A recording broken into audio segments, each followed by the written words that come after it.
صاحب په مشرۍ کې د کوي د کمغر ته چې روډ جوړېږي نو د هغې MPA صاحب هغې له راغلی دی ګوري چې کار څنګه کېږي نو انشاءالله تعالی موږ قوم ته ټول مطمئن یو MPA صاحب هم ټیکهدار صاحب ته دا څیزونه وښوده چېرې په ګریډ کې دا روډ لاړ شي چې دې کې چړیانې دی نو هغه معاینه کوي هره جمعه راځي تقریبا دا درېیمه جمعه ده چې دا روډ شروع شوی دی نو موږ د MPA صاحب ډېره شکریا ادا کوو د ټول اوسکی قوم د طرفه او انشاءالله تعالی زموږ امید دا دی په دې اندازه راځو چې د دې علاقې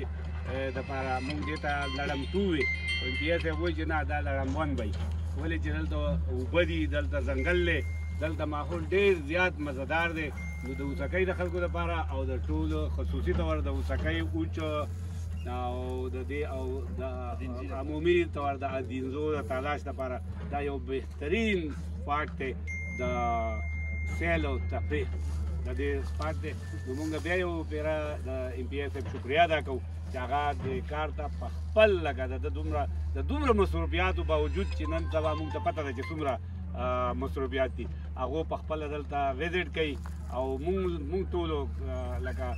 په دې کې دا نشته دی چې یاره PTI والا دي یا نور خلک دي نه دا نشته هر کس ته مشر ته وایي چې تاسو راځئ معاینه وکئ تاسو څنګه خوښ دی څنګه روډ پکار دی څنګه نو په دې کې ډېرې خبرې دي په دې کې به د زنانو لپاره ځان له ګراونډ جوړېږي انشاءالله د تفریح لپاره به یو پارک جوړېږي د سړو لپاره به ځان لئ او دا به انشاءالله تعالی کال نیم بعد به مونږ چې کوم دی نو د دې افتتاح به چې کوي نو مونږ به دا کوشش کوو چې زمونږ CM راشي او هغه د دې افتتاح وکړي او د دې علاقې دا رونق به الله پاک د دوی په وجه باندې ډېر زیات په بره بوځي شکریه.